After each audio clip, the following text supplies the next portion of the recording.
ijambo ry'umutwe tugiye gusangira Le thème du message que nous allons partager muri kano kanya dans cet instant, turacari muri ya teme ivuga ngo ibanga ryo kugwira canke ry'umugwiza, ariko uno munsi turavuga ngo inkomezi z'ubumwe bw'umuryango uri mu busabane n'Imana, ibanga ryo kugwira n'umugwiza. Mu gifaransa, la force de l'unité familiale dans l'intimité avec Dieu. Amen. La force de l'unité familiale inkomezi z'ubumwe bw'umuryango dans l'intimité avec Dieu. mu busabane n'Imana. La force de l'unité familiale Inkomezi z'ubumwe bw'umuryango dans l'intimité avec Dieu. mu busabane n'Imana. En secret de multiplication. Ibanga ry'umugwiza. Mu yandi majambo, En d'autres mots, hariho ububasha, il y a de la puissance, hariho il ubushobozi y a de la puissance iyo umuryango wegeranye, lorsque la famille est unie. iyo umuryango uri mu bumwe, Lorsque la famille est unie. abo mu rugo bari mu bumwe, Lorsque ceux qui composent la famille est unie. hama ubwo bumwe Et cette unité, bakabubamwa no mu busabane n'Imana. ils sont dans cette unité étant dans l'intimité avec Dieu. Ubwo bumwe Cette unité bukaba muri intimité n'Imana, mu busabane n'Imana. est basée dans l'intimité avec Dieu. Nta kabuza Rien ne peut empêcher. kugwira n'umugwiza biraza. La multiplication arrive. Dusome Itanguriro 11. Reka twandike imirongo bwa mbere Nous allons commencer par écrire les versets igiye kutwereka ubushobozi bw'ubumwe cyangwa inkomezi z'ubumwe bw'umuryango uri mu busabane n'Imana. les versets qui nous montrent, Abandika mwandike ceux qui écrivent, Itanguriro 11, Genèse chapitre 11, umurongo wa 4 kugeza ku 9. verset 4 jusqu'au verset 9. Itanguriro 11, Genèse chapitre 11, umurongo wa 4 kugeza ku 9. verset 4 jusqu'au verset 9. Ubutumwa bwiza bwa Matayo L'évangile de Matthieu, 18, chapitre 18, umurongo wa 10, umurongo uhera ku murongo wa 18 du verset 18 kugeza ku mirongo 2. au verset 20. Matthieu 18, Matayo igice cya 18, 19 à 20. murongo wa 19 gushika kwa mirongo 2. Esther 4, Esther chapitre 4, umurongo wa 11. ku murongo wa verset 11. Tuce tunasimba Nous allons également 15 kugeza kuri 17. lire au verset 15 jusqu'au Iyi verset mirongo 17. ndifuza ko muyandika nubwo tutoyisoma yose, J'aimerais que vous écriviez ces kugira versets muze kuyirimbura afin de les méditer mu myanya yanyu y'amasengesho. dans vos moments de prière. Esther 4, Esther chapitre 4, umurongo wa 11, verset 11, musimba umurongo wa 15 kugeza ku 17. également verset 15 jusqu'au verset Esther 17. 5, Esther chapitre 5, umurongo wa mbere kugeza ku wa 3. verset 1er jusqu'au verset 3. Esther 6, Esther chapitre 6, umurongo wa 3 kugeza ku 11. verset 3 jusqu'au verset 11. Esther 6, Esther chapitre 6, umurongo wa 3 kugeza ku 10 kugeza ku 11. verset 3 jusqu'au verset 11. Esther 7, Esther chapitre 9 7, kugeza ku 10. verset 9 à 10. Turarangiriza Nous allons terminer. Yesaya 60, Ésaïe chapitre 60, umurongo wa 22. verset 22. Ezayi 60, Ésaïe chapitre 60, verset 22. murongo wa 22. Imana ishimwe cyane. Gloire à Dieu. Reka duhere kuri Itanguriro 11, Nous allons commencer par Genèse chapitre 11, guhera ku murongo wa 4 kugeza ku 9. du verset 4 au verset 9. Baravuga bati, nimuze twiyubakire igisagara n'umunara uzoshikira ijuru, kugira ngo twironkere izina rya rurangiranwa, ntidusabagire mu isi yose. Ils dirent encore, allons, bâtissons-nous une ville, une tour, dont le sommet touche au ciel, et faisons-nous un nom, afin que nous ne soyons pas dispersés sur la face de toute la terre. Maze Uhoraho amanukanwa no kuraba ico gisagara n'uwo munara abana b'abantu bubatse. L'Éternel descendit pour voir la ville et la tour que bâtissaient les fils des hommes. Uhoraho aravuga ati, Et l'Éternel dit, raba n'ihanga rimwe Voici, ils forment un seul peuple kandi bose bavuga ururimi rumwe. et ont tous une même langue. Mu yandi majambo Imana iratangara niyo irite n'ubwo bumwe. En d'autres mots, Dieu est étonné par cette unité. Ihanga rimwe Un seul peuple rivuga ururimi rumwe avec un seul langue kandi bose et tous bavuga ururimi rumwe. ont une même langue. None ibi nivyo batanguye gukora, Et c'est là ce qu'ils ont entrepris. bisigura ngo inkomezi zabo Ce qui veut dire que leur force zihagaze yuko bari umwe se trouve parce qu'ils sont un seul peuple kandi bakaba bavuga ururimi rumwe. et qu'ils ont une même langue. Noneho Maintenant, nta kizobananira. rien ne les empêcherait.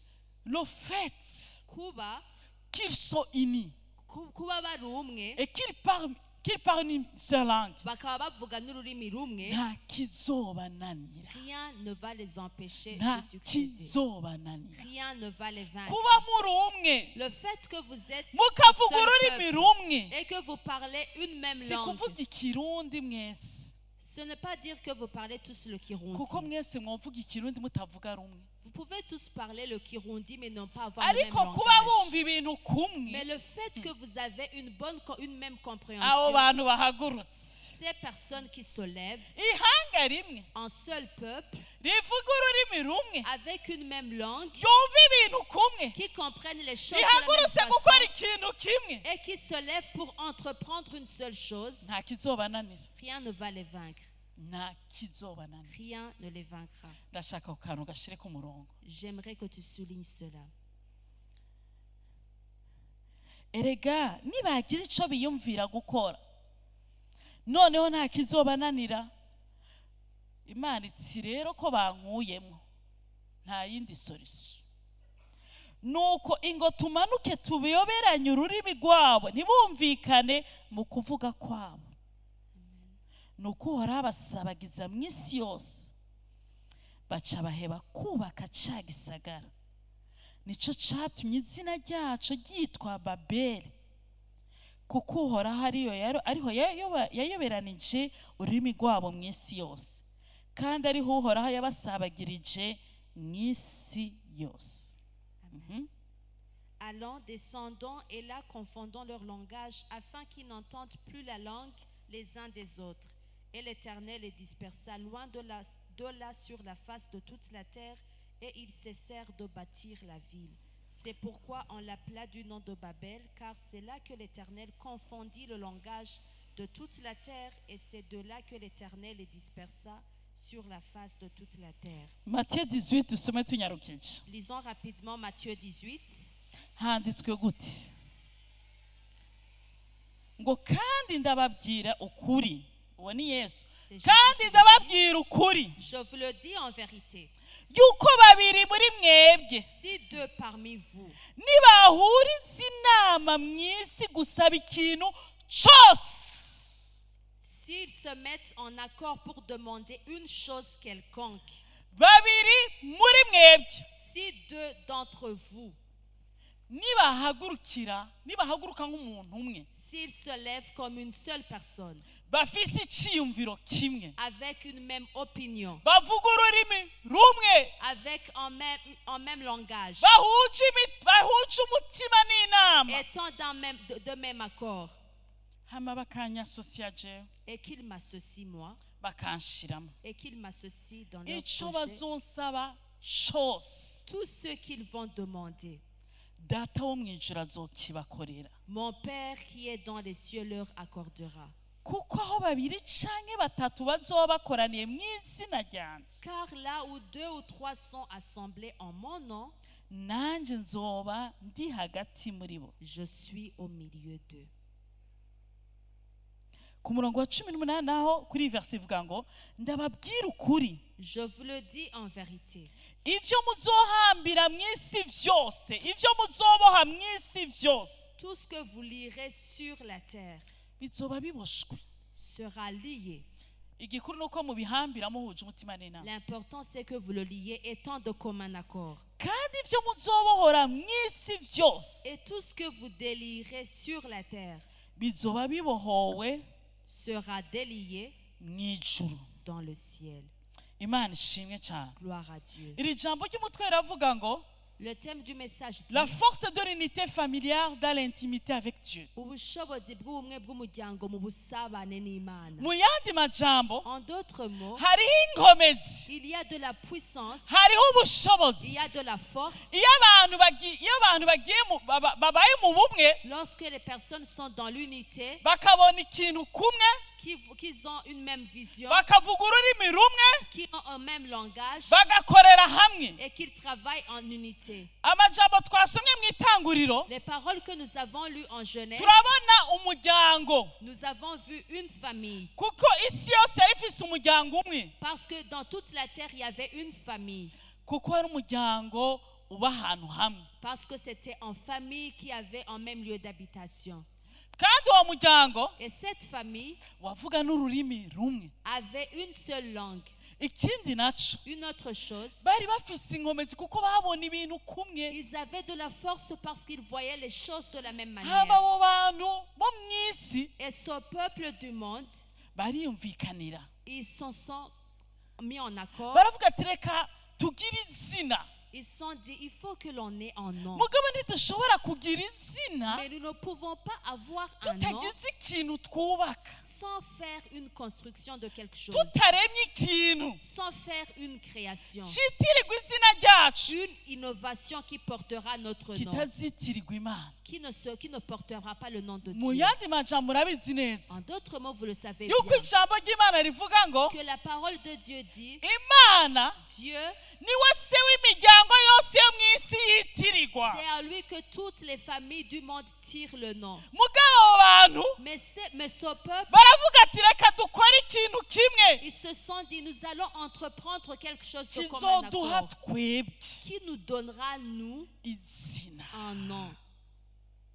tube barurangirana, Et nous serons célèbres. natwe duhinduke utumana mu Et isi. nous deviendrons également de petits dieux dans le Mu ciel. bisanzwe kubaka nta kosa bari bafise, Bâtir, il n'avait pas de problème. De kuja faute. hamwe wari umugisha, Se mettre ensemble, c'était une bénédiction. kuvuga ururimi rumwe ni ikintu Imana yari yarabahaye nk'ingabire. Avoir une même langue, c'était quelque chose de don que Dieu leur avait donné. Kandi ivyo vyari bikwiriye Et cela suffisait kugira ngo bagere kure. pour qu'ils Mugabo arrivent loin. icyaha cy'abo bantu Mais le péché de ce nuko peuple, bashatse gukora ikintu ils ont voulu entreprendre quelque chose kizitirirwa izina ryabo, qui portera leur nom kikabahesha kuba barurangiranwa. et qui leur rendra célèbre, Imana itarimwo, sans que Dieu soit associé Imana dans cela. ibitegereje ari mu Et ijuru, lorsque Dieu au ciel les a regardés, ibitegereje lorsque Dieu les a iravuga ngo regardés, raba ihanga n'ihanga rimwe, il a dit, regarde ce peuple, c'est un seul peuple. ubu ni ubwoko bumwe. C'est un seul peuple. Kandi ntibwari ubwoko bumwe, Et il n'était pas un seul peuple. kuko Imana mu kurema Adamu na Eva Parce que Dieu, en créant Adam et Ève, yabashyize muri bo amahanga. il a mis en eux des nations. Bari abantu batandukanye, Ils étaient différents. ariko mu mitima yabo Mais dans leur cœur n'uburyo babona ibintu, vision, et leur vision, bari ubwoko bumwe. ils étaient un seul Rero peuple. kuba umwe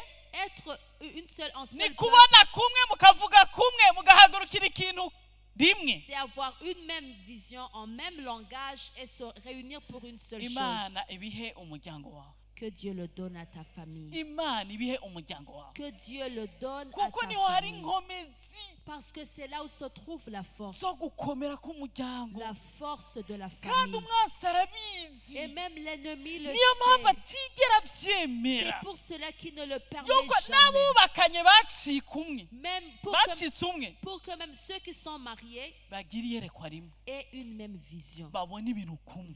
Aient une même vision. Niyo mpamvu Satani yama agwanya ibintu, C'est pour cela que le diable yuko combat n'umuryango que une famille urimwo abana n'umuvyeyi composée des enfants et du canke parent, abavyeyi ou bien des parents, canke umuvukanyi n'abo bavukana, ou bien un frère ou une sœur, Satani arakora ibishoboka byose kugira ntibabone ibintu kumwe, l'ennemi fait en sorte ntibavuge ibintu, ntibavuge kumwe, qu'il n'ait pas une même vision, kuko un arazi même yuko batanguye langage, kubona ibintu kumwe, parce qu'il sait que lorsqu'ils commenceront à voir les bakavuga choses d'une même bakavuga manière ururimi rumwe, et qu'ils aient un même langage hama bagahagurukira rimwe, et qu'ils se lèvent ensemble, arizo nkomezi zabo.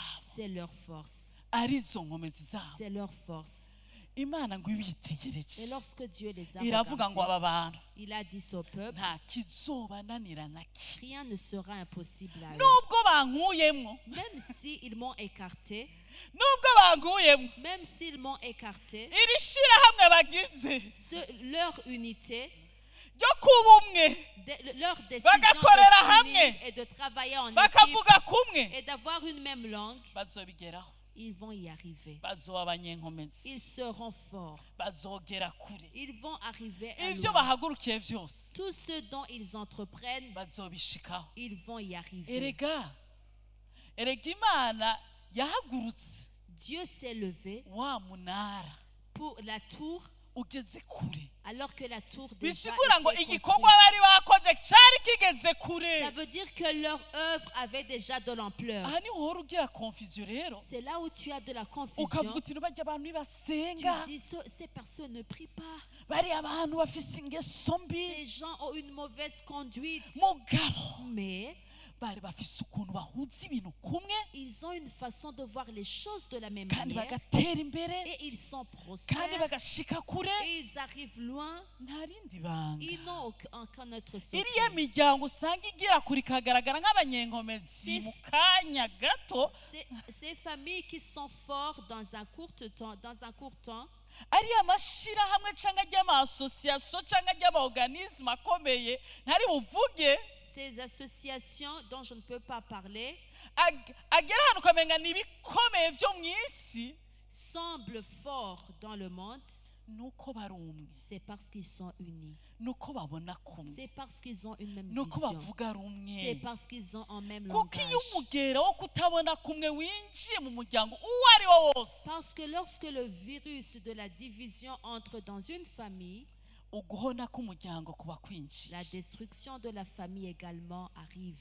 iyo habaye kutabona ibintu kumwe, Lorsqu'il y a une division, kutavuga kumwe lorsqu'il y a mu différents muryango langages, uwo ari wo wose, dans n'importe quelle famille, icyago kiba cinjiye. il y a le malheur qui entre dans la famille. igihe kimwe Un jour, haraheze imyaka myinshi, ça fait plusieurs hari muri années, 2014, c'était en 2014, imana yanyeretse ikintu ku rugo ku muryango wanje, Dieu m'a montré quelque chose sur ma famille ariko juste jewe n'umugabo wanje n'abana, concernant moi, mon époux et mes enfants. ntacyo ndababwira ko cyari ikintu kibi cyane cy'icyaha. Je ne peux pas le dire, mais c'était un grand imana malheur. ikinyereka nka filime mu madetaye menshi, Et Dieu me l'a montré comme un film dans tous les détails. hama ca ndabisengera, Et j'ai prié ariko ndavuga nti reka nanje mvugane n'umuvyeyi wanje w'umushaha. et je me suis dit, il faut que je parle avec mon papa dans l'âme. ndandikira apotre ndamubwira nti burya imana yanyeretse kino kintu, J'ai écrit à mon papa, je lui ai dit, Dieu m'a montré ceci. ndakwinginze usengere Je t'en supplie, prie pour moi. nanje nisengere. Et moi aussi, ariko j'ai prié ndasavye pour moi. nka couverture Mais- nk'umuvyeyi w'umushaha sengera. Mais je demande comme mon papa dans l'âme, prie pour arambwira moi. ati numvirije ico wabonye kuko nakimubwiye neza. Et il m'a dit, si je comprenne bien ce que tu m'as dit, arambwira ati mukobwa wanje, il m'a dit, ma fille, nubwo ntosenga même si je ne prie pas, canke naho nosenga, même si je prie, nutaharanira, si tu ne cherches, si tu ne mets pas en avant, nutabigwanira si tu ne luttes pas, kuba umwe na Desire, l'unité avec désir, l'unité, nutaharanira kuba mu bumwe na si Desire, tu ne mets pas en avance d'être uni avec désiré, iki kintu kizohaba. ce malheur va venir. kuko Car kimwe harimo n'inyatsi ndagicishijemo, il y avait également de la perte. ibindi ntabyo mvuga. L'autre ati jour. kuko inyatsi ya mbere Parce que la première ruine yinjiriye abantu bo mu muryango batari umwe, entre lorsque les gens de la famille batavuga kumwe. ne sont pas ati rero unis. ikintu ngiye gusengera Et ce que je vais prier, ni ubumwe bw'urugo rwawe n'ubumwe bwawe n'abana bawe. c'est l'unité de ton ndamubwira couple. nti umenga hari amahoro, J'ai dit, apparemment, il y a la paix. ati ni avertissement. Et il m'a dit, c'est un avertissement. kuva ico gihe Depuis ce jour, ndazi ko abantu benshi birukira amafaranga Je sais que beaucoup de gens courent abandi derrière bakirukira l'argent. réussite z'abana mu mashuri Et d'autres investissent dans la réussite des abandi enfants dans les bagaharanira études. kugera kure Et les autres luttent pour jewe atteindre à de ikintu grands nashize projets. imbere Moi, ce que j'ai mis en avant, kiri pleve kiri neje biguma canke vyoroha, ni ubumwe bw'umuryango wacu c'est l'unité dans ma famille.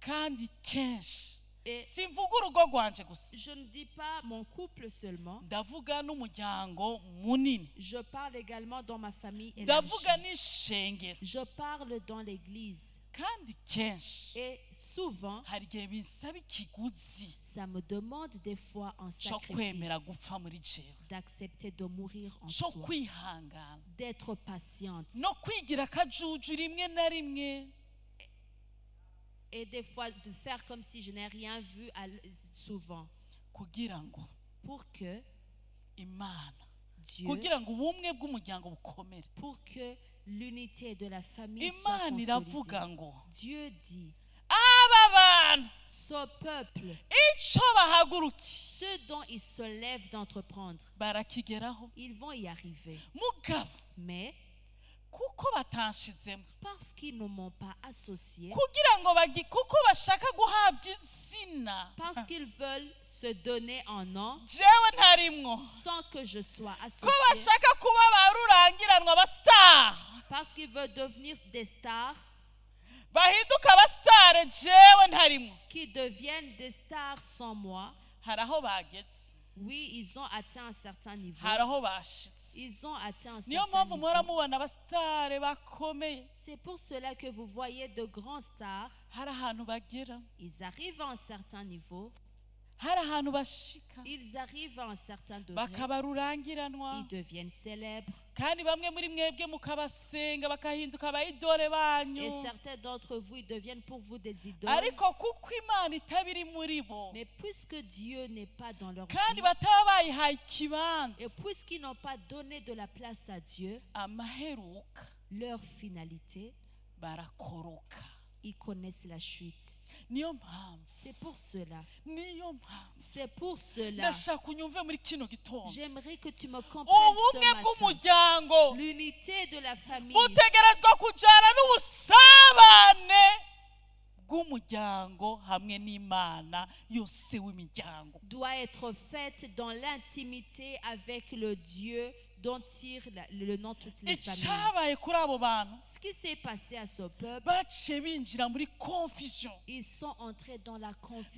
binjira mu kuzazanirwa Ils sont entrés dans la binjira mu confusion. gucanganikirwa Ils sont devenus hari ahantu confondus. bari bageze Ils étaient arrivés à un nk'uko certain muzi niveau. hari abaririmbyi bakomeye bo mu isi Comme vous connaissez de grands chanteurs cyangwa abantu célèbres bahambaye bo mu ou isi de grandes personnalités hari célèbres ahantu du monde. bagera Ils arrivent à un certain bakagira niveau. izina Ils bâtissent leur bakaba nom. rurangiranwa Ils deviennent célèbres. ariko kuko baba bashize hanze imana Mais parce qu'ils ont écarté Dieu, hari ibihe bageramo bagacanganikirwa ils arrivent dans un temps où ils deviennent confus. bakazazanirwa Ils deviennent confus. ubumwe bwose Toute unité butarimo imana sans Dieu butegerezwa guhura na confusion doit faire face à la confusion. force yose Toute force, inkomezi zose toute force zitarimo imana qui n'inclut pas Dieu, zashize hanze imana qui mettent de côté Dieu, hategerezwa kuba gucanganikirwa il doit y avoir la confusion. si icyo gusa Ce n'est pas seulement ça cyabashikiye qui leur est arrivé. baciye banasabagira Ils ont été dispersés. baciye bashwiragira Ils ont été dispersés. bisigura ngo ubumwe bwose Ce qui veut dire que toute unité butari mu busabane n'imana qui n'inclut pas inkomezi z'urugo la force du foyer, zitari mu imana qui n'inclut pas Dieu, gukomera k'umuryango uwo ari wo wose la force de n'importe utari quelle mu famille, imana qui n'inclut pas Dieu, amaherezo yabo leur finalité, haba hariho gusabagira il y a la dispersion. niyo mpamvu yesu yavuze ikintu C'est gikomeye pour cyane cela que Jésus a dit quelque chose Aravuga ngo, d'important. Il a dit, ntihakenewe benshi mu yandi majambo le nombre, beaucoup de nombres ne comptent pas. babiri gusa Deux seulement. babiri gusa Deux seulement. bisigura ngo wewe n'umukobwa wawe canke wewe n'umuhungu wawe Ce qui veut dire que toi et ta fille, ou toi et canke ton fils, wewe na mama wawe ou bien toi et ta canke maman, wewe na so ou bien toi et ton papa, canke wewe n'abavukanyi bawe gusa ou bien toi et tes frères et sœurs, canke wewe n'umugore wawe gusa ou bien toi et ton épouse seulement. babiri gusa Deux seulement, canke batatu ou trois. nibahuza umutima S'ils se mettent en accord, bakaja inama s'ils se mettent en accord, ico bazosaba cose tout ce qu'il demandera, nzobwira data kibakorere mon Père leur accordera. babiri Deux canke batatu ou trois. nimutegerezwa kuba amasinzi cyangwa umuryango munini Vous ne devez pas être une multitude ou une grande famille. babiri Deux canke batatu ou trois. nibahuza inama n'umutima S'ils se mettent en accord bagashiramwo imana avec un même cœur et qu'il inclut Dieu, bagahuzwa nanje lorsqu'ils sont réunis, ico par moi, bazosaba cose tout ce qu'ils demanderont, ngo nzobwira data je prierai mon Père, data se w'imiryango yose yo mw'isi yitirirwa Père dont toutes les familles tirent leur nom, azogikora et il leur fera. niyo mpamvu ngire mbwira urugo ruri hano C'est pour cela que j'aimerais dire niyo au mpamvu couple ngire qui mbwira est ici, umuryango ukoraniye hano c'est pour cela que j'aimerais dire à une famille qui se niyo réunit mpamvu ici. ngire mbwira abantu bose bariko baradukurikirana C'est pour cela que j'aimerais dire à ceux qui nous kuba suivent, muhuje umutima n'inama être de même accord, mukabona ibintu kumwe avoir une même vision, mukavuga ururimi rumwe avoir un même langage, muri nguvu vous avez de la force. muri force Vous êtes une force. hama nimwahuza umutima n'inama Et lorsque vous vous mettez en accord, mu nyonga z'imana en présence de Dieu, mukasosia imana data w'imiryango et que vous associez Dieu, Père de toutes les nimushira familles, hanze imana ne pas écarter Dieu, naho bumwe gusa yashize hanze imana humura même si c'est une personne qui a écarté naho Dieu, sois wasanga tranquille. uri wenyene Si tu te retrouves étant seul, ariko winjije imana mu muryango mais que tu as fait régner Dieu dans la famille, erega imana isanzwe iri muri uwo muryango Dieu se trouve dans la famille déjà. siyo yawuremye C'est lui qui l'a créé. ariko kuba wubaha imana muri uwo muryango Mais craindre Dieu dans cette nubwo famille, abandi bose même si les autres batoba barabitahura ne l'ont pas encore compris, ariko mugahuza umutima basi mais avoir juste en même cœur imbere y'imana devant Dieu, peu importe ou comme il dit cause, abo muri kumwe peu importe ce avec qui tu ico es, muzosaba tout ce que cose vous demanderez. barazi umugore yitwa rahabu Connaissez-vous une femme du nom de Rahab? yari umumaraya Elle était une prostituée.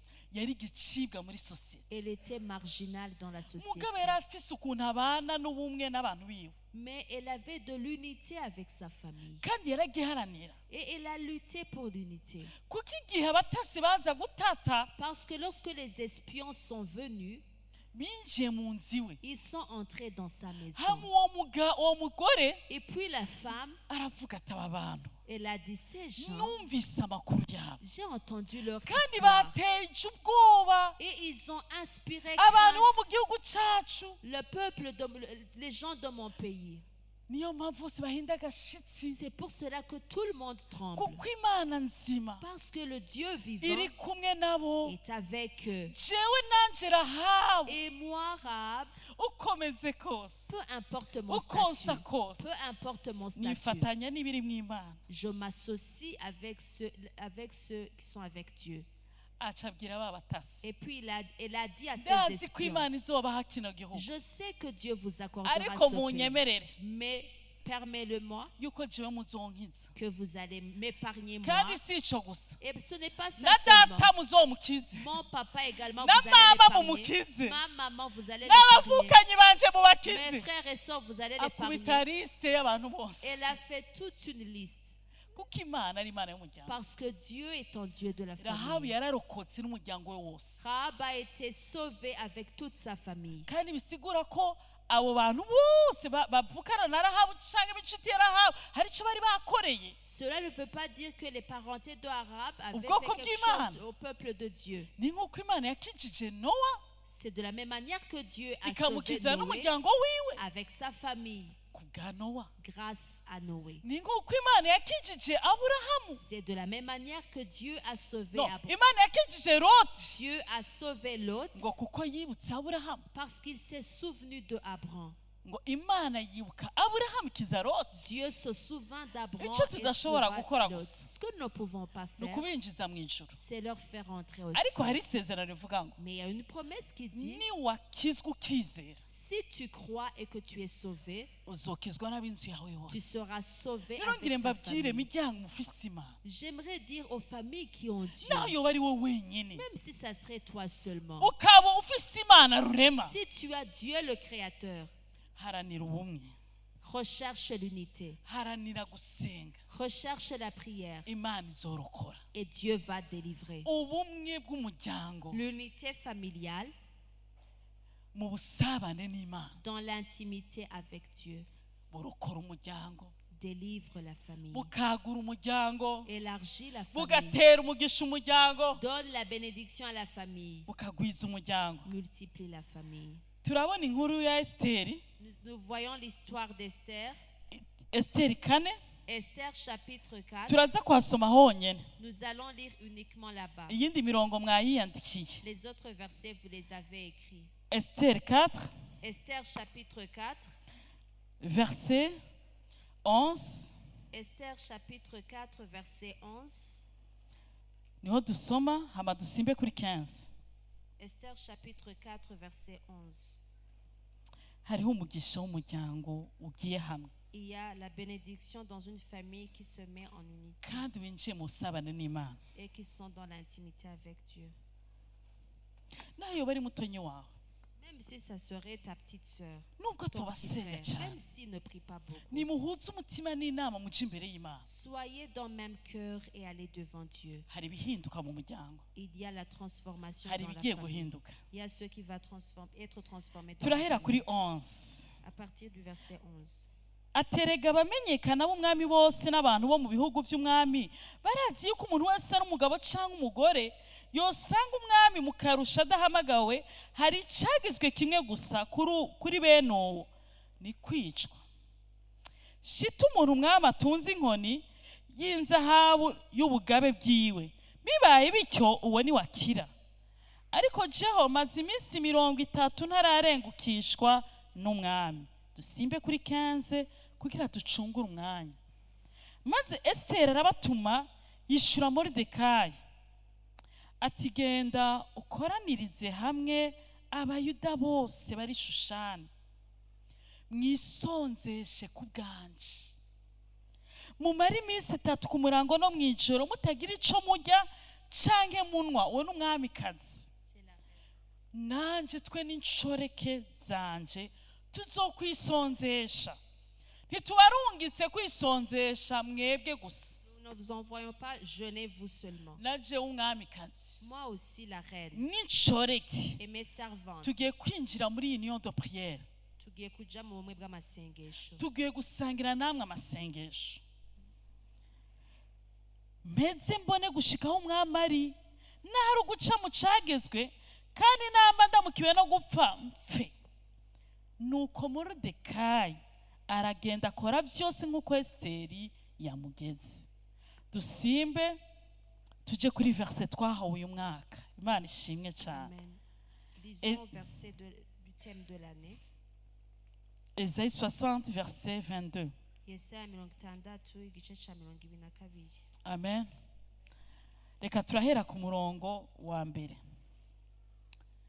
Haguruka ukayangane kuko umuco wawe ushitse, kandi ubwiza bw'uhoraho bukaba bukurasiye. Nuko raba umwiza w'umuzimagizi uzotwikira isi, umwijima w'umuzitanya uzotwikira amahanga, ariko uhoraho azokurasira, kandi ubwiza bwiwe buzokubonekako. Lève-toi, sois éclairé, car ta lumière arrive, et la gloire de l'Éternel se lève sur toi.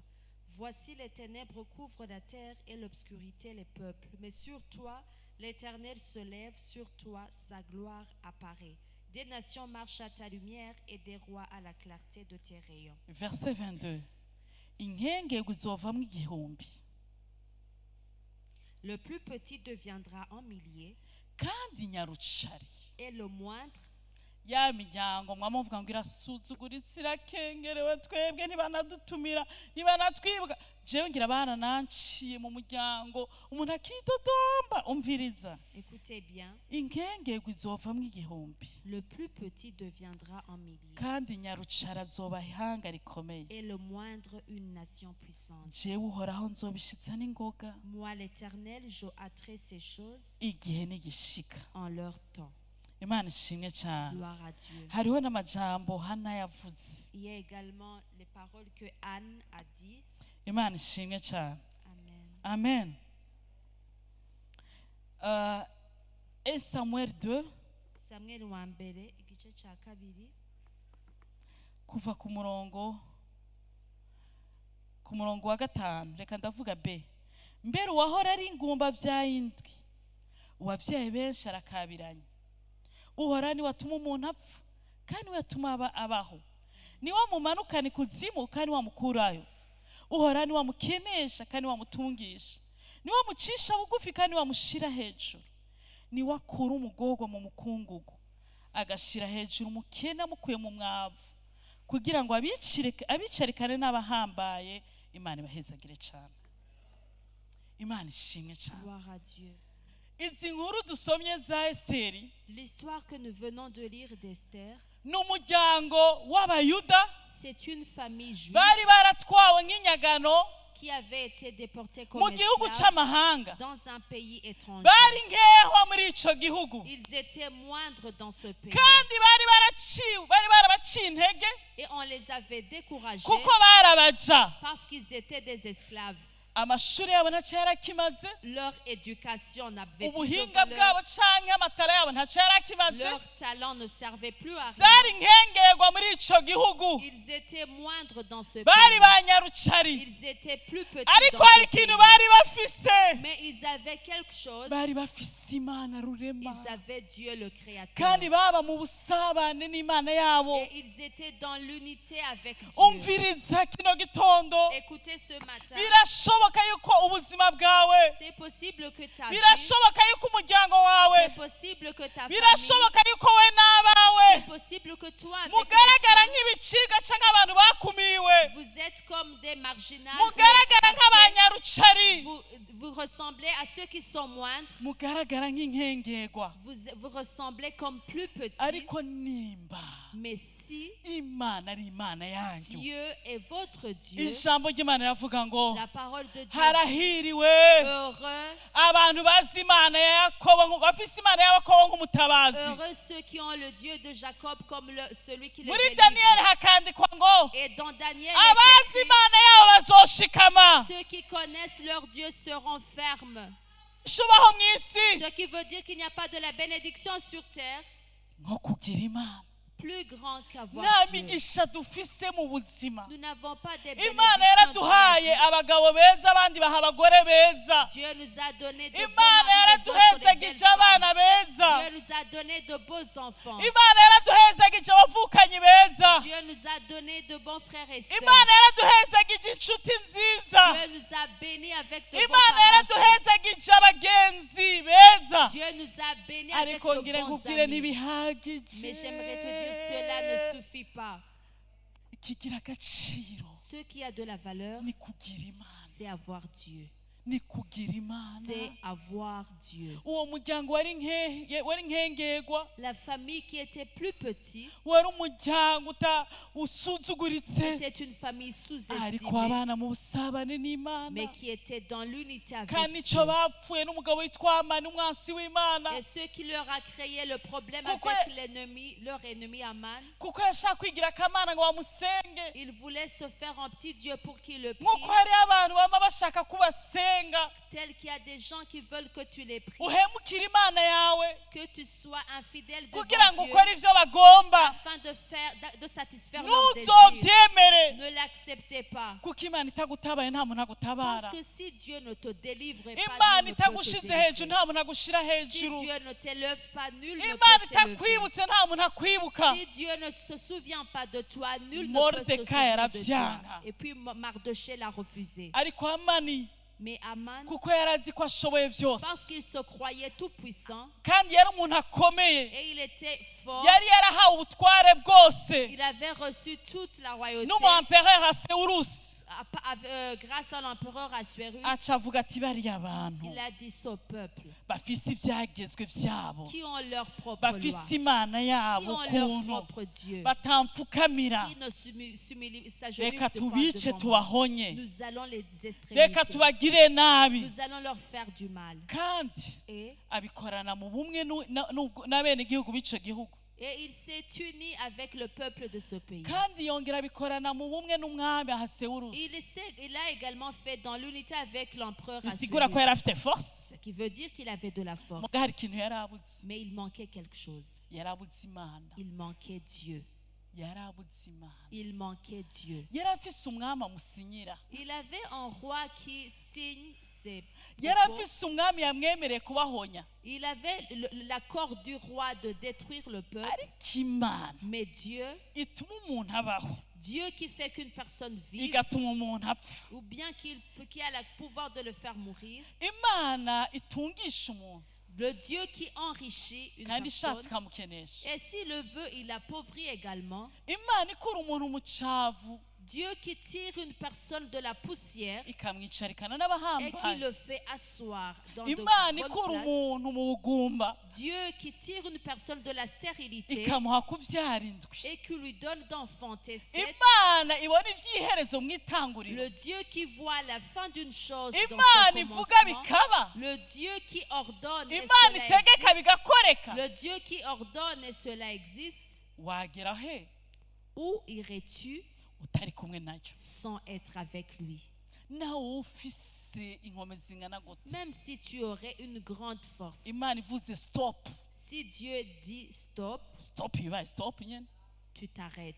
kuko ishoboye no guhagarika ubuzima bwawe. Parce qu'il est capable d'arrêter même ta Rero vie. ivyo bakoze vyose Tout ce qu'ils ont fait, vyarimwo ubumwe, ils étaient dans l'unité. bari bahujije umutima Ils n'inama, avaient un même cœur. bari bafise amafaranga menshi Ils avaient beaucoup d'argent yari yatanzwe kugira ngo abayuda bapfe, qui avait été donné pour détruire les Juifs. ariko Imana yari kumwe nabo. Mais Dieu n'était pas avec eux.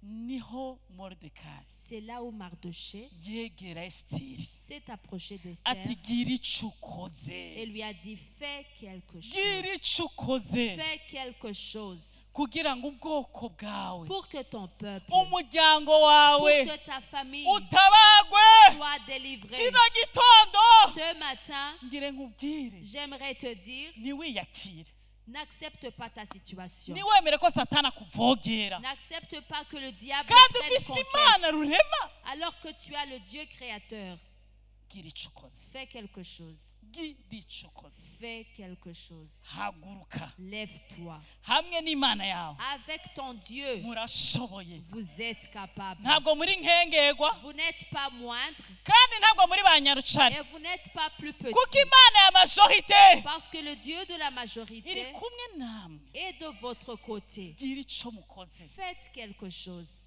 Esiteri acatangura kuvuga ibintu vy'ubwoba. Esther a commencé à parler Barazi avec ko peur. umwansi wa mbere ufise Tu sais que le premier ennemi ari ubwoba. est la peur.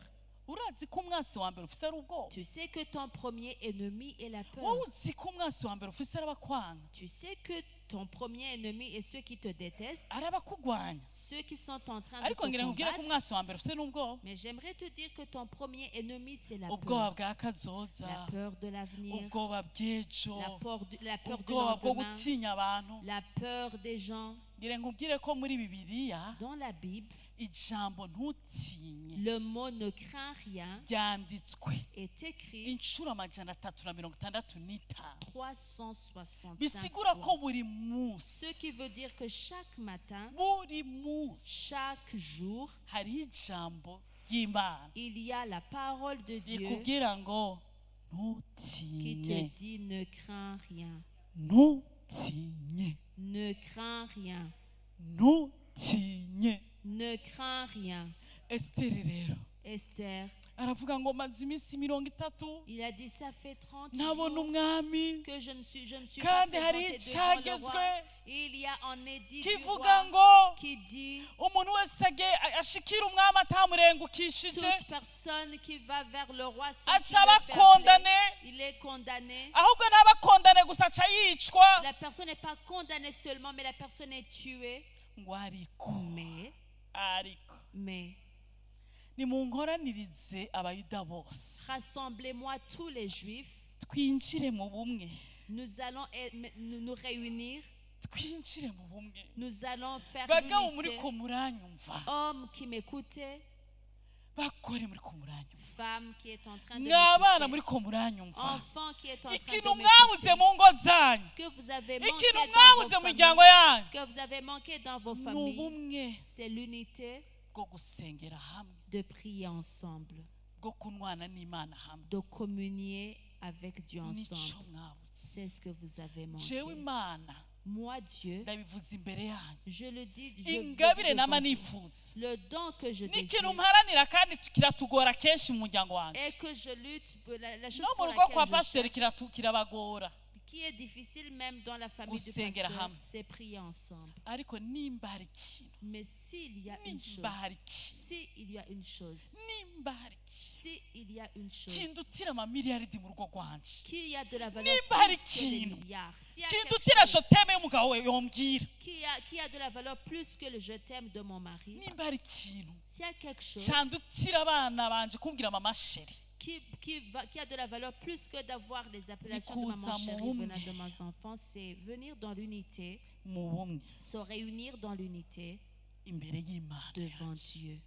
Kuko ibisigaye Parce que le reste, Imana se w'imiryango Dieu, Père de toutes les familles, irabikora.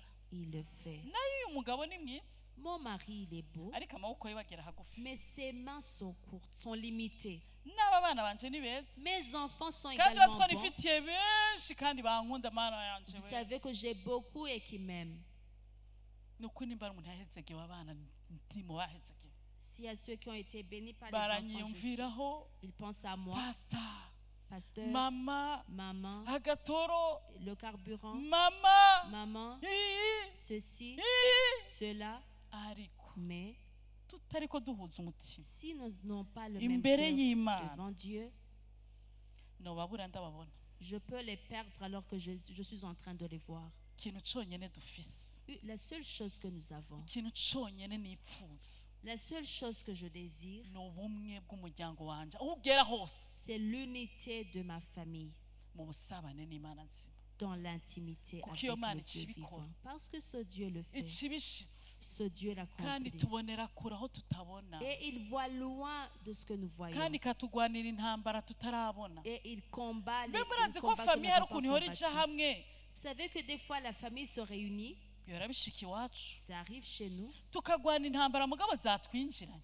mais nous combattons les combats qui ont déjà pris place. Ariko iyo tugiye imbere y'Imana, Mais lorsque nous nous tenons devant Imana Dieu, izitwereka zitaraba, Dieu les révèle avant que cela tugatanga arrive. umwasi ku kibuga, Et nous sommes les premiers à se rendre yinjira sur le kudutera champ de dufise bataille. intsinzi. L'ennemi vient nous combattre alors que nous Si avons uko déjà la atatugwanya, victoire. Ce n'est pas parce qu'il ne nous combat ahora pas. yinjira, hari igihe yinjira nkamutwenga. Il y a des fois l'ennemi vient et je m'en moque. Ariko Satani Je we, dis Satan. namwebwe abakozi biwe, Et vous, ces serviteurs, muri n'ibikuraje we, vous avez vraiment du murashobora courage. kuza kubahuka Vous pouvez oser nabatanze mu karere. alors que j'ai déjà pris conquête. Erega umuntu yagutanze kuri tere La personne qui s'est rendue premier sur aba yamaze place, gupanga akarere kose. il a déjà fait la conquête.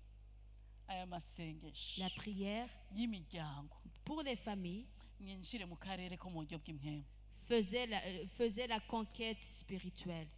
mufatishe Conquérissez. ivyo muboha birabohwa, Tout ce que vous allez lier kandi sera ivyo lié. mubohora Et birabohoka. tout ce que vous allez délier sera délié. Esther avuga ngo Esther dit, abayuda bose tous les Juifs nibinjire mu masengesho, qu'ils entrent dans la prière. nacewe Et même moi, sindabarungika je ne vous envoie pas seulement. ninjira mu bandi Moi également, je vais faire bisigura ngo la prière. ninjira mu bumwe hamwe nabo. Ce qui veut dire que moi également, je vais entrer dans l'union avec eux.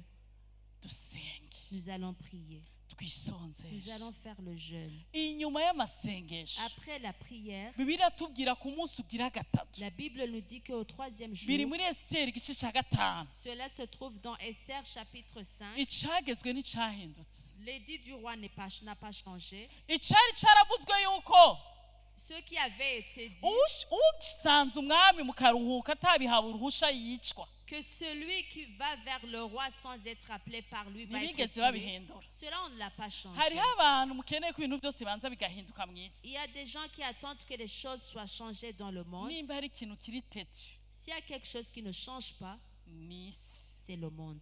Isi ntiyumva Le monde ne change pas. ariko Mais hari ikintu yubaha. il y a quelque chose dont le monde obéit. Ni amaprincipe yo mu buryo bw'imwema, Ce sont des principes spirituels. cyane cyane y'ubwami bw'Imana buhoraho. Surtout les principes du royaume de Dieu éternel. Esiteri ahejeje amasengesho Esther, après la prière, icagezwe cyari cya kindi nyene l'édit était le même, yuko atamuntu asanga umwami mu karusho atahamagawe. que nul ne peut se rendre devant le roi sans qu'il ait Mugabo appelé. Esiteri Mais Esther, yarabirenzeho, il a désobéi à ce principe. yarabiciye. Mwaravuga ati ubu namaze guhabwa uruhusha n'umwami w'abami. Il a fait ceux qui étaient contre. Il a dit, j'ai maintenant reçu l'autorisation par le roi des rois. Abandi bose barisumeta Le reste, tout le reste kuko va se niwe soumettre. yabaremye. Parce que c'est lui qui les a créés. Aca arinjira Et puis, il s'est aravuga ati présenté. naho bari gupfa Il a dit, si ça vaut que la peine de mort, ntacyo nimfa que je meure, ariko mais ngira ico nkoze. que je fasse quelque chose.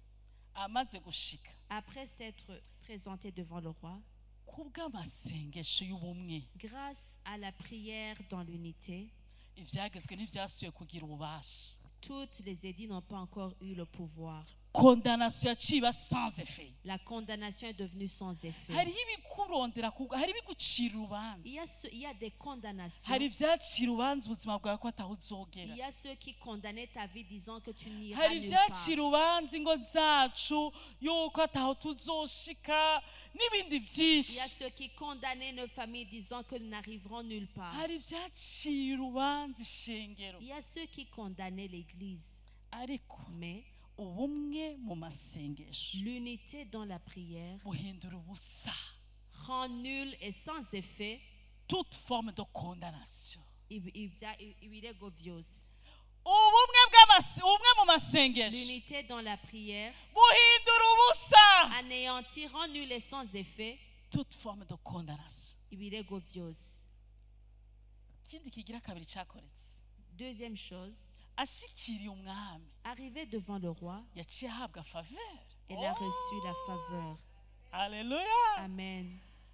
Erega abantu b'Imana, Peuple de Dieu, gutoneshwa avoir la faveur, si kuvuga ce neza. n'est pas bien parler. Hari Il imfutsi y a ceux qui savent bien parler, zitarahabwa ijambo n'uno mais munsi. qui n'ont jamais eu de la parole aujourd'hui. Erega gutoneshwa Avoir de la faveur, si gusa ce neza. n'est pas avoir une bonne apparence. Hariho abeza muri ino si Il y a ceux qui vraiment apparaissent paraît bien, batararengukishwa ahantu mais qui n'ont jamais eu la grâce d'être baharaniye invités, imyaka myinshi. là où ils ont beaucoup cherché. Erega gutoneshwa Avoir la faveur, ntikuva mu bantu. ça ne vient pas des gens. Hariho abantu bafise abantu, Il y a les personnes qui ont beaucoup de connaissances. hariho abantu bafise Il y a abahambaye, beaucoup de personnes qui ont des connaissances de grandes hariho personnalités. imiryango ifise abakomeye, Il y a des familles qui ont des connaissances de grandes ariko personnalités. ataco babamariye. Mais ces personnalités ne leur ont servi à Ariko rien. gutoneshwa Mais avoir la faveur biva ku Mana. vient de Dieu. Inyuma y'amasengesho, Après la prière, Esther, yagize ikiganza cyiza imbere y'umwami. elle a eu la bonne main devant le Wamuvuga roi. ngo umugabo wanje baramubonera, umugore wanje baramubonera, abana banje barababonera. Tu aimes souvent dire, mon mari, on est injuste envers lui, ma femme, mes enfants. Ca imbere y'Imana, Tiens-toi devant Dieu. hariho faveri. Il y a la faveur. erega faveri y'Imana itabayemwo S'il n'y a pas la faveur de hariho Dieu, umwasi il y aduhiga. a l'ennemi qui nous cherche. erega abandi barafise ukuntu babirondera. Les autres ont une autre façon de chercher. hari abagurisha iya ceux qui ont vendu leurs âmes, hari abagurishije imishaha Il yabo. y a ceux qui ont vendu leurs âmes. c'est une triste vérité mugabo birabaho. C'est une triste vérité, mais cela existe. hariho abantu bishikanye kwa satani, birakogwa abantu Il y a b'Imana. ceux qui sont consacrés au diable. hari abatanze abana babo, Il y a ceux qui ont sacrifié leurs hari enfants. abatanze umwimbu, Il y a ceux qui ont hari abatanze consacré les prémices. imishahara, Il y a ceux qui ont consacré les babitanga mu salaires. isi Ils y'umwijima. l'ont fait dans le monde des ténèbres. nubwo bahahazwa Même s'ils sont persécutés, ariko bafise ivyo banegosiyamwo n'iyo si bitangiyemwo. ils ont le monde là où ils négocient. we nawe uri umuntu w'Imana, Et toi, tu es un homme de Dieu. wewe ntaco watanze Toi, tu n'as rien donné. mw'isi iri mu mwijima nk'uyu, Dans le monde des ténèbres. mw'isi nk'iyi umwami w'isi ari wayiganze ari we Dans ce satani. monde où le prince de ce monde, c'est hama le nawe diable. nturi mu mpemu. Et toi, tu n'es pas spirituel. erega burya murarinda mutagira inkovu. Vous osez. jewe nama mbona umuntu wese adasenga Moi, je prends une personne qui ne prie pas. burya n'umwiyahutse, C'est être comme ni nk'umu alkaida, un extrémiste. n'umuki, ni C'est nk'umukamikazi. comme un kamikaze. urashobora kuba mu isi ipanzwe n'isi y'umwijima ukayishoramo umutwe n'amaguru. Tu peux vivre dans ce monde où c'est les ténèbres qui règnent et tu y vives comme ça. uri umuntu w'inyama n'amaraso gusa. Alors que tu es une personne de chair et de sang.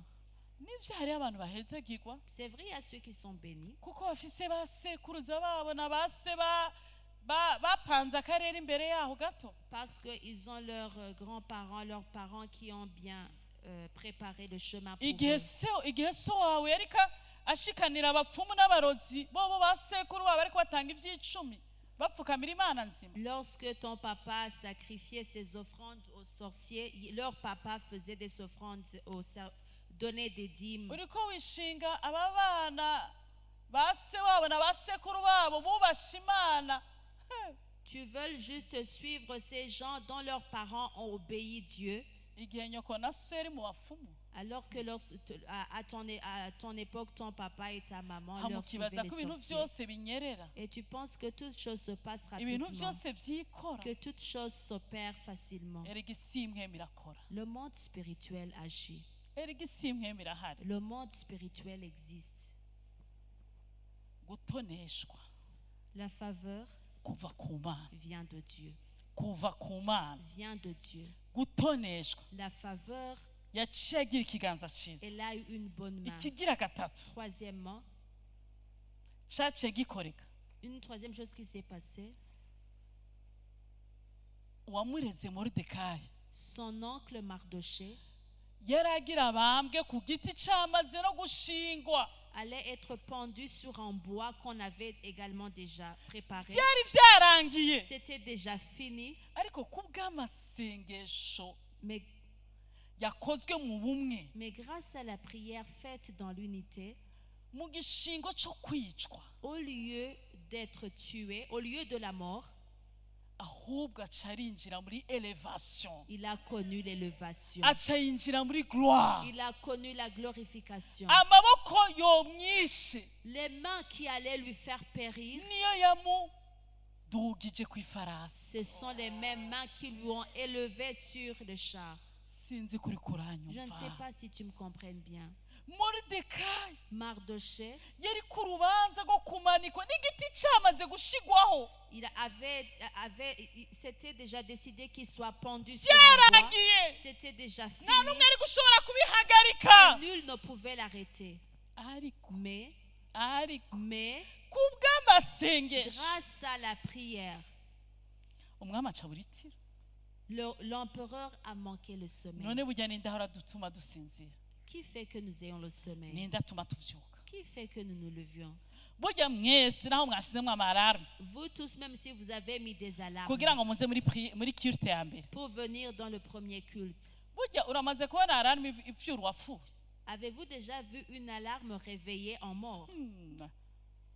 burya n'Imana iha umuntu kuryama C'est Dieu qui donne une personne de dormir kandi imuha kuvyuka. et c'est lui qui lui donne de se Rero réveiller. Imana niyo itegeka abantu bose.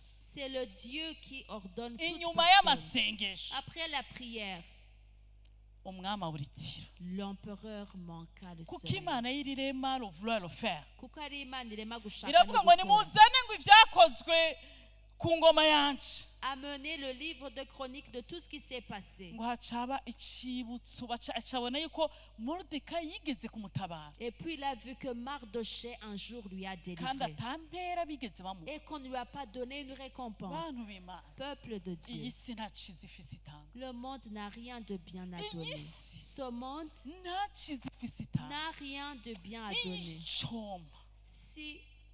Icoma Si seulement ukiga gusenga tu apprennes à prier. ugaha Imana icubahiro Tu honores Dieu. ugakorera Imana Tu sers Dieu. ugashikanira Imana Tu offres à Dieu. n'isi yo Sinon le monde, nta ciza itanga.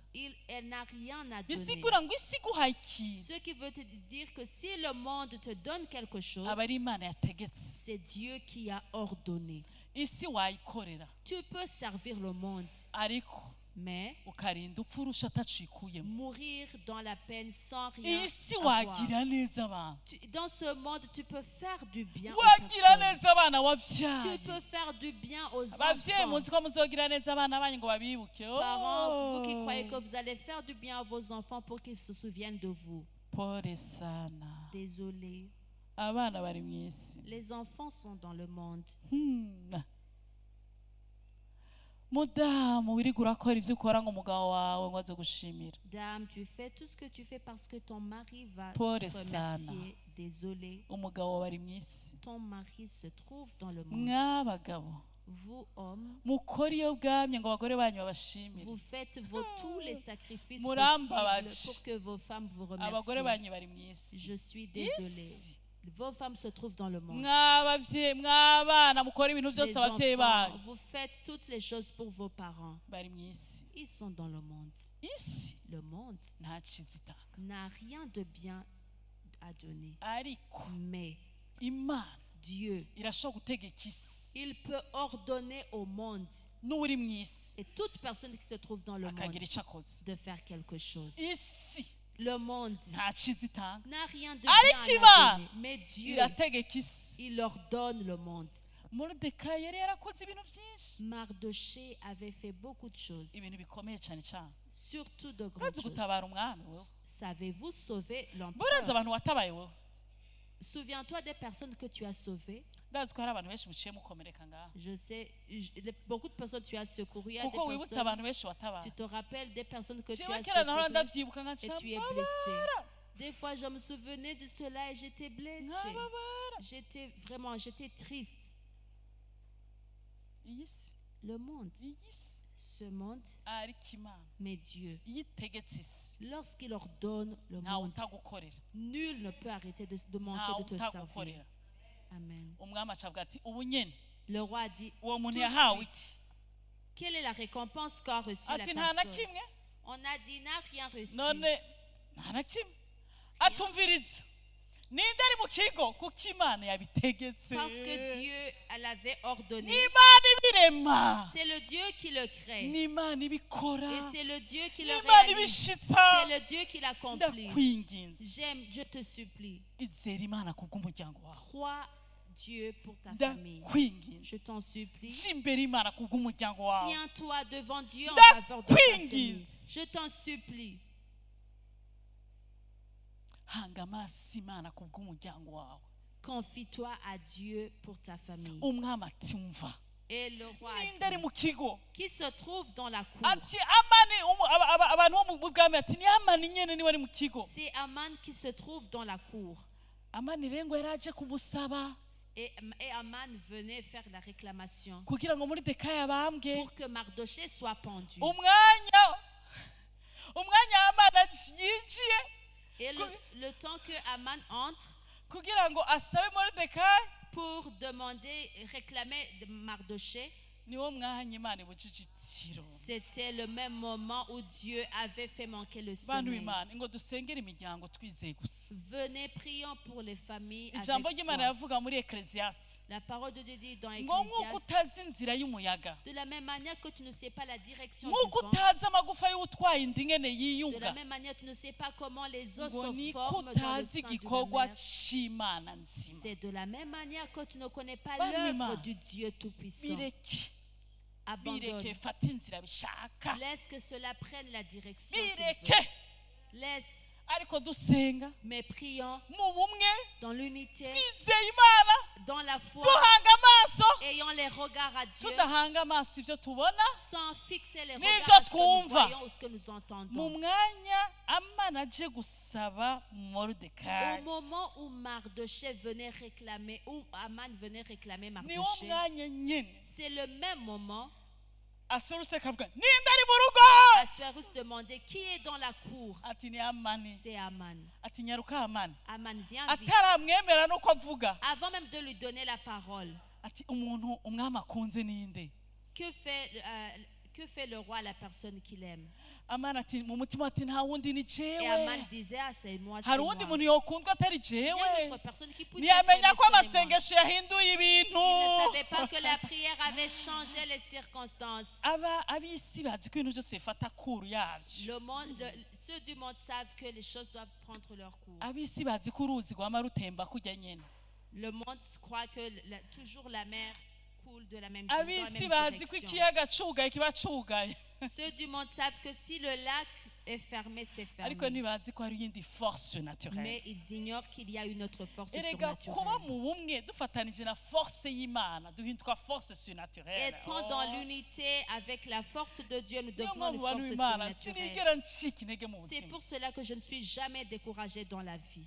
Sinigera ncika Je intege. ne suis jamais découragée dans la vie. Igihe cyose Imana ari nzima, À chaque fois que Dieu est vivant, byose birashoboka. tout est possible. Igihe cyose Imana ari ndiho, À chaque fois que Dieu est je suis, inzira zose zirashoboka kurengana. tous les chemins peuvent être frayés.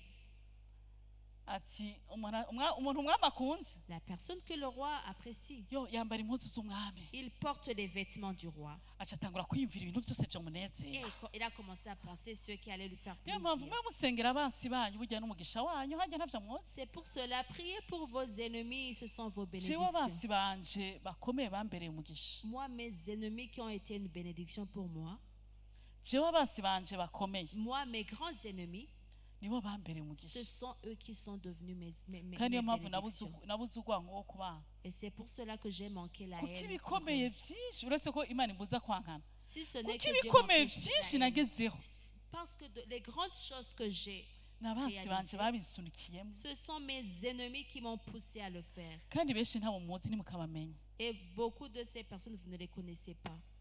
Ariko Imana Mais Dieu, izobibukire n'ico. qui se souviennent d'eux pour cela.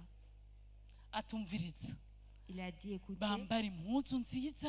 Il Umwami porte- bambara impuzu y'umwami. il porte le vêtement du roi Bambare royal, impeta y'umwami. qu'il porte également la Ashikwa couronne ku du roi, ifasi y'umwami. qu'on le mette sur le cheval du Hama na roi. louange kuko ivyo byose yobicamwo akibaza ko yivye. Parce que s'il porte seulement sans louange, on dirait qu'il a Ahubwo volé. umwami acarondera umuganwa wa mbere. Et que le roi cherche la première autorité Aza aravuga ngo umuntu umwami akunzwe n'ivyo akorerwa. et qui disent en cours de Amuzungurukane chemin, mu gisagara qu'il cose. le fasse circuler dans toute la ville. Umwami aravyumviriza ati ibintu sinaye bwavyumve. Et le roi a écouté, a dit, je n'avais jamais Ati genda compris ubikorere cela. wa munyeza Moridekayi. Et puis il a dit, va faire cela aux sentinelles Mardochée. Genda ubikorere wa munyeza Moridekayi. Va faire tout cela aux sentinelles Wa wundi ari Mardochée. kw'irembo. Celui-là qui se tient à la cour. Ubwo n'ubushobozi C'est la bw'amasengesho. puissance de la prière. Ubwo n'ubushobozi Ça, bw'amasengesho. c'est la puissance de la prière. Amen. Amen. Amen. Amen. Amani Aman, niwe yabambwe mu gishingo ca c'est Moridekayi. lui qui a été pendu dans la place de Mardochée. Ivyari ivy'abansi b'Abayuda, Tout ce qui appartenait aux ennemis des Juifs, ubutunzi bw'abansi b'Abayuda toute la richesse des ennemis des Juifs bwegukira est devenue la possession ubwoko bw'Imana. du peuple de Dieu. unyemere ndabikubwira Permettez-moi de te le dire. ivyari vy'abansi b'abayuda Tout ce qui appartenait aux ennemis des Juifs vyegukira ba nyenevyo est devenu possession à ceux qui l'appartiennent. vyegukira ba nyenevyo Est devenu une possession Erega à ceux qui twebwe devaient le posséder. ntitwiba. Nous ne volons pas. ahubwo twe twibwe kera On nous a volés. none isi n'ibiyuzuyemo si ivy'imana yacu Parce que la terre et ce qui remplit la terre appartient à notre none Dieu. nimba ari ivy'imana Si cela appartient à notre je Dieu nkaba ndi umwana w'imana et que moi je suis l'enfant de Dieu, ndi umuragwa w'imana je suis co-héritier de kandi Dieu umuragwanwa na kristo et co-héritier de Christ. Romains 8:17 Romains chapitre 8, ngo verset kuko 10. turi abana b'imana Puisque nous sommes enfants de Dieu, nous sommes des héritiers turabaraganwa, nous sommes des héritiers de Dieu ka turabaragwa et nous sommes n'Imana, des co-héritiers avec Christ ka turabaraganwa na Kristo. rero ivyari vyabo Tout ce qui leur appartenait bica vyegukira ba nyenevyo est devenu une possession. uyu ni umwaka wa multiplication C'est une année de la multiplication. inkengegwe izova mu gihumbi Le plus petit deviendra en milliers. abayuda ishushani Juifs à Suse, bahinduka bakomeye ils sont devenus une nation puissante. abari nyarucari Ceux qui étaient moindres, bahinduka bakomeye ils ont devenu une nation puissante. ntaco utinya N'ayez pas peur. uri wenyine Tu es moindre. ntaco utinya N'ayez pas peur. ngo muri umuryango muto Vous êtes une petite famille. ntaco mutinya N'ayez pas peur. imana iri kumwe nawe Dieu est avec vous. mwinjire mu bumwe Entrez dans l'unité, musenge dans la prière. ivyari vyanyu Ceux qui étaient votre possession, birabegukira vous allez le posséder. kandi mu maboko y'abansi banyu Et dans les mains de vos ennemis, mwohakirira vous allez être sauvés. n'ivyagezwe Et même tout ce qui est de condamnation vyohinduka peuvent être changés. kuko niyo ibirema Parce que c'est lui qui le niyo crée. ibikora C'est lui qui leur donne. niyo Et ibishitse c'est lui qui nta l'accomplit. mategeko namwe yo mu isi Il n'y a aucune loi de ce monde adahinduka qui ne change pas. iyo nyene amategeko yose yavuze Lorsque le grand législateur imana iyo a itegetse ordonné, birakoreka lorsque Dieu ordonne, cela est exécuté. niyo mpamvu shima imana intahe madamu Alice yadushingiye C'est pour cela que je rends grâce à Dieu pour le témoignage kugira qu'Alice nous ashikire a umugabo we donné. mu bwongereza yananiwe ikibazo inshuro nyinshi Pour rejoindre son époux en Angleterre, il a échoué ariko beaucoup à hari l'examen. itegeko Mais il y a une loi ryavuga yuko ukinaniwe qui disait que celui qui échoue ntaja mu ne bwongereza peut pas se rendre en ariko hari Angleterre. ijambo Mais il y a une parole ryavuzwe qui a été dite n'utegeka bose de celui qui ordonne toute personne. si vyiza ko umuntu yibana wenyine Il n'est pas bon que l'homme soit seul. none ufite ijambo rya nyuma ninde Qui a le dernier mot? ni imana C'est Dieu. ico kibazo bagikuramo Et on a enlevé uwo l'épreuve. mwana Alice amenya ko ari umwana Alice a su que abwira c'est se son ati iryo enfant. tegeko rihinduke Il a dit à son papa que cette loi change. aca asanga umugabo wiwe Et puis elle a rejoint son mari.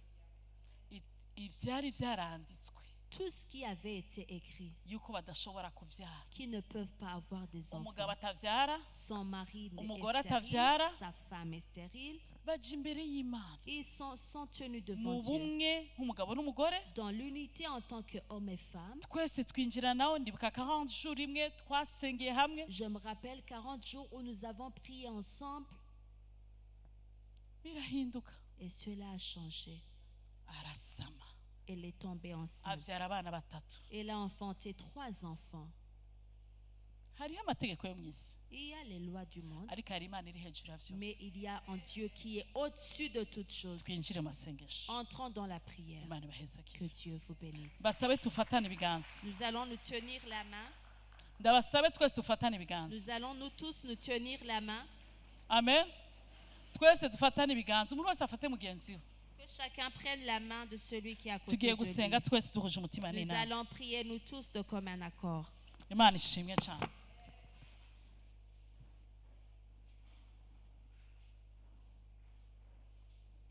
mana yacu mana igira neza ndaguhaye icubahiro kubw'ijambo ryawe iri jambo ryavuye iwawe ntiryavuye ku mwana w'umuntu kandi warivugiye yuko nk'uko imvura idashobora kugwa idatosheje isi, ngo niko ijambo ryawe ritazosubira inyuma ridashikanye ico waritumye. Duhuje umutima n'inama nk'umuryango, kandi ugizwe n'imiryango myinshi cyane n'ingo hamwe. Kubw'ubushobozi bw'amaraso Yesu Kristo turasambuye ikintu cyose kirondera kwica umuntu wese agize umuryango, turagisambuye mu gishingo c'urupfu. Duhuje umutima n'inama twatura ubuzima, turasambuye ikintu cyose gikondana umuntu wese mu ngo zacu, mu miryango, ikintu cyose kimeze nk'itegeko gicira urubanza umwe muri twebwe cyangwa umwe mu miryango cyangwa umwe mu ngo zacu. Turacambuye ububasha, turakiranda nul sans effet. Twatuye liberation ku muntu wese aboshwe wo mu miryango yacu, wo mu ngo zacu, wo mu ishengero. Kubw'ubushobozi bw'amaraso Yesu Kristo turabohoza abakenyezi bari hano, turabohoza abana bari hano, turabohoza abagabo bari hano bari kure y'ababo. Ijambo ry'Imana riravuga ngo si byiza ko umuntu yibana wenyine. Turakubita hasi urusiga rw'ibihugu, rw'amaviza, rw'amategeko muri indwi y'imiryango. Turabohoza ingo zose, abagore cyangwa abagabo cyangwa abana batari kumwe n'ababo, turababohoza mu izina rya Yesu Kristo. Turasenga mu izina rya Yesu Kristo ngo abana basanga ababyeyi babo, abagabo basanga abakenyezi babo n'abana babo, abagore basange abagabo babo mu izina rya Yesu Kristo. Turasambura ibisika byose biri hagati mu miryango bihomvagurike.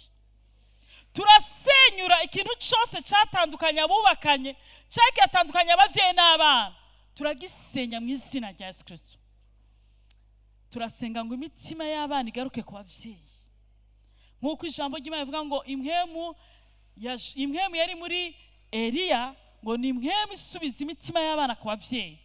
Turasenga ngo igisika kiri hagati y'abana n'ababyeyi gihomvagurike, imitima y'abana igaruke ku babyeyi, imitima y'ababyeyi igaruke ku bana, kandi ikintu cyose cyatandukanije abana n'ababyeyi gikugweho. Ababyeyi binjire mu busabane n'abana, abana binjire mu busabane n'ababyeyi, kandi abari kure na kure, Mana ndakwinginze ubahe guhura, ubahe guhuza. Kandi ikintu cyose cyabaye cause de séparation y'umugabo n'umugore, icyo cyose turakikubita hasi, turacatsa ububasha, turakiranduye, turakinetraliza, turakiranda nul sans effet. Turavuze ngo umugabo n'umugore babane. Urakoze Mana kwizegwa mu gishingo c'urupfu. Ndatuye ubuzima ku muntu wese ari hano, ku rugo rwaserukiwe hano, ku muryango wose waserukiwe hano kuri iri shengero. Mu gishingo c'urupfu ndatuye ubuzima. Mu gishingo cyo gukogwa n'isoni ndatuye elevation na glorification. Mu gishingo cy'ibimaramare ndavuze ngo habe glorification, habe gloire. Mu gishingo cy'ubucibwa habe faveur. Mu gishingo cyo gukubirwa no kwanga habe igikundiro. Ndavuze ngo igikundiro cy'Imana nzima kibabeko, kibe ku miryango yanyu. Urakoze Mwami Imana ko uhinduye ibyagezwe, kandi ibintu byose bihindukiye. Urakoze ko amarembo y'abansi bacu tuyegukiye mu izina rya Yesu. Lama shendere bashakara batokorobo sheke maya shandara batekere masondorobo shaka, kuko handitswe ngo muzokwegukira amarembo y'abansi banyu. Mu izina rya Yesu Kristo ndatura ko twegukiye amarembo y'abansi bacu. Urakoze Mana, urakoze Mana, urakoze. Ni wowe ukura umuntu mu cavu ukamwicarika n'abahambaye. Aho umuntu wese yaterewe, naho umuryango watawe, aba ariho umukura, kuko iyo asanseri wowe ifise aba ari wowe uduza asanseri, umuduzi umwicarikane n'abahambaye bo mu bantu bawe. Kandi mwami Imana, aho umuntu yagaragaye nk'ingumba muri iyi minsi indwi tugiye ku imbere yawe, ingumba zivyara indwi, zivyare accomplissement.